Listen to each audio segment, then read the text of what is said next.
My guest this morning here on Jersey Magazine is someone who I've known actually for a while, and something that he posted on his LinkedIn caught my eye. First, an introduction. Matt DeSantis, he and I worked together at the Newark Bears in what feels like 100 years ago. Good morning and welcome to Jersey Magazine.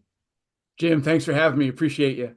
What I saw, Matt, was the Teen Think Tank project, and it immediately caught my eye. You're the CEO and co-founder of it. Tell our listeners about that. What is Teen Think Tank Project? Yeah, Teen Think Tank Project is what the name implies. It's a teen-run think tank. We recruit high potential teens from across the country, and we create a research cohort that allows them to investigate, develop solutions for, and publish working policy frameworks to solve the social justice issues and community problems that not only that they're passionate about, but quite frankly, they're going to inherit from the generations before them. And it is an opportunity for them to develop the leadership, communication, and most importantly, the academic research skills and fact-based dialogue that they're going to need to not only deal with these problems, but solve them as they develop to the future leaders of our country and community. And what led you to start this, Matt? So, as you mentioned, our days go all the way back to the Newark Bears. When I graduated law school, I had the designs of being the next Jerry Maguire. But unfortunately, at that time, so did every other aspiring lawyer in the late 90s, early 2000s. Um, but it wasn't the sports that I had fallen in love with. It was the negotiation and the problem solving and the community building that's involved in athletics and professional and amateur sports. So as time went on, I started to move toward problem solving, conflict resolution, mediation, all the things that I loved doing in sports. But I was able to do it in an environment that had an impact within communities. Um, and I became a professional mediator. And I worked with the court systems, I worked with communities, I worked with private clients to solve problems. And somewhere about 10 years ago or so, it became very difficult to get people into a room where they were willing to solve problems. And it used to be you would bring two people into a conversation, you would kind of find that soft spot, that happy medium. Um, People would always be a little disappointed that they had to give a little something, but at the end of the day, they would look at the resolution as mutually beneficial. Somewhere along the line, we lost that. Individuals from my experience and in my practice were no longer willing to communicate to find that soft spot. And instead, they were just simply willing or focused on delivering their positions. There was no lot of conflict, very little resolution. And I've always tried to live by the mantra of never be the smartest person in the room, right? If you look around the room and you find you're the smartest person in that room, dude, you got to find another room because nothing's good going to happen with me being the smartest person in that room. So I started to go and find places that I could find like-minded mediators, like-minded individuals who were willing to engage in productive conversation. And I went from room to room to room to room till eventually, quite literally, I ended up in a high school, Archbishop Wood, right outside of Philadelphia. I was friendly with their administrator in charge of student programming, and I was describing my challenges, and he said, "Why don't you come and talk to our kids? We have this program. It's an honors program. They'd be great for you." And I went in and gave him that exact same spiel that I was getting frustrated, that nobody was willing to come to the table and listen to what it takes to solve real problems. And they said to me, "Hey, man, welcome to our world. We're teenagers. Nobody wants to listen to us. when we have great ideas. And not only that, we're having to deal with things that we didn't create from a societal level. And I said, I'll make a deal with you guys. I'll create a program. I have the resources, I have the contacts, I have this experience in conflict resolution, and I can create the platform, I can create the foundation. But what you have to do is put in the time, energy, and effort. And most importantly, never allow yourself to be the smartest person in the room. And if we can do that, we can solve problems. Whatever problems you're interested in solving, I hope you do it. But that's how we're going to have to work this. And 10 hands went in the air and said, we're in. And I started the first cohort in January 2021, and we've been off and running ever since. You mentioned difficulty finding that soft spot. And, in working with teenagers, they do not know a world without the internet and probably don't know a world without social media. How much has social media, do you think, Matt, hurt this ability to find that soft spot when there's so much noise coming from both sides of whatever argument is being projected?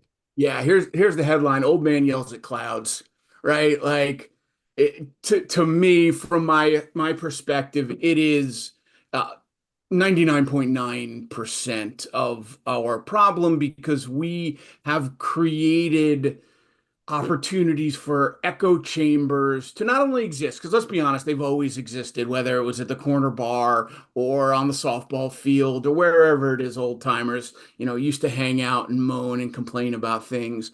But now it allows those echo chambers to not only grow, but to gain what people perceive as legitimacy. Oh, I read it online, I saw it somewhere, it must be true. There's no fact checking, there's no calling out, there's no opportunity to kind of check those messages, those broadcasts, in a way that was probably a little more available to us before the social media dynamic. As students come through this program with you, what are the benefits for them? So we try to create an environment that focuses on the whole student, the whole personal development. Um, we don't make any bones about what our program is or isn't. We are an academic research program. We focus on research, we focus on fact-based dialogue, and we focus on research-backed content. But we want our students to understand it's more than being book smart.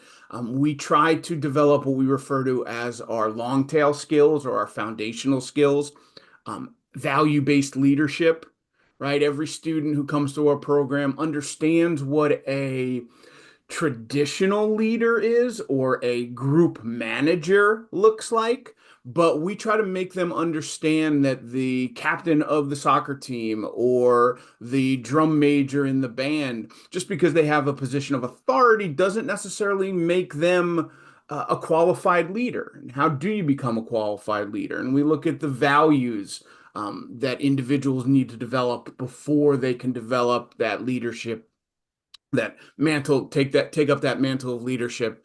We look at professional communication and communication styles, and decision making and problem solving. And then we get into the basics of research and dialogue and creating public policy and investigating issues. And students participate in our program. We have a variety of levels.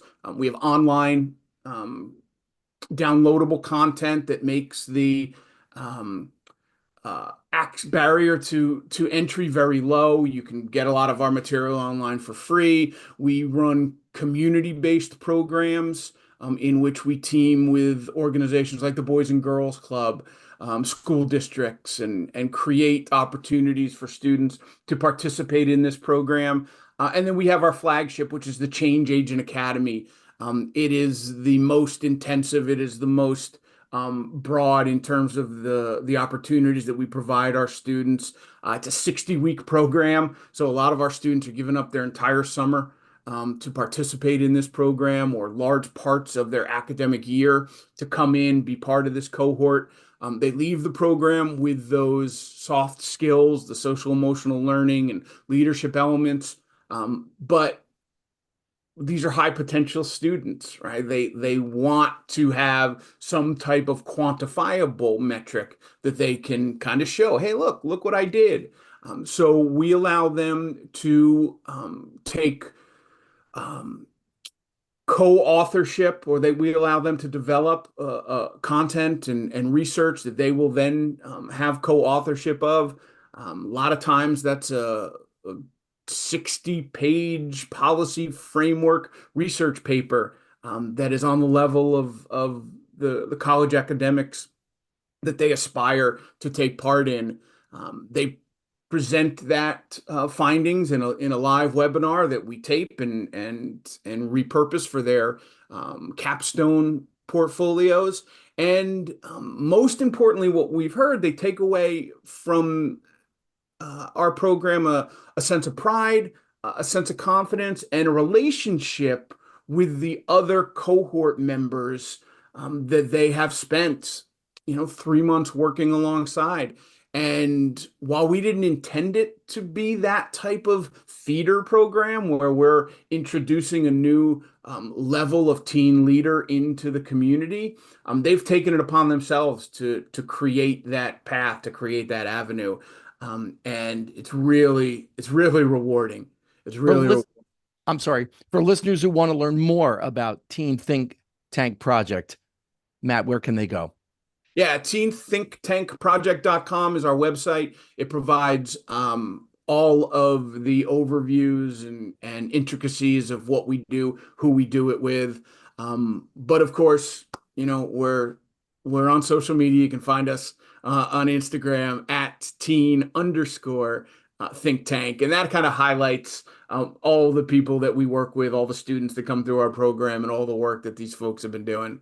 And before you and I wrap up, there was one other thing that I wanted to bring to our listeners' attention, and that's on Sunday, September 22nd, you're involved in a 2024 walk to end Alzheimer's. Tell our listeners about that, Matt.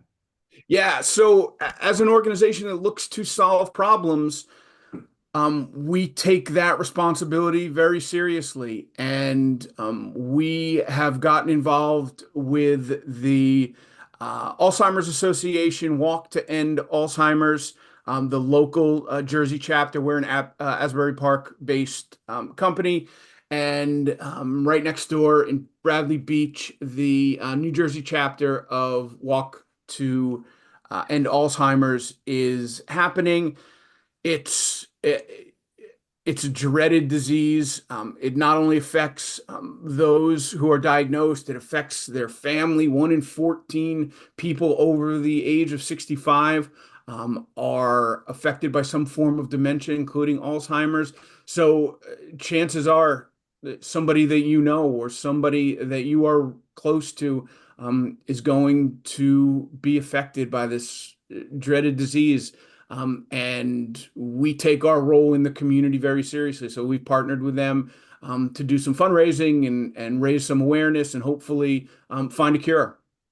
As someone who had 2 family members deal with Alzheimer's, you're preaching to the choir, Matt. Yeah, it's one of those things, and we've been around enough nonprofits and organizations that are doing great work. But there's something about this disease that just really hits different, and we're trying to do something about it. So appreciate you bringing light to that, and hopefully September 22nd down at Bradley Beach, we can see some of your folks and listeners and friends out to support the Walk to End Alzheimer's. And we will put a link to that walk on our website at WDHAFM.com. Matt DeSantis, great catching up with you. Thank you so much for your time, and best of luck with both the walk and the Teen Think Tank Project. Jim, appreciate you. Thanks, buddy.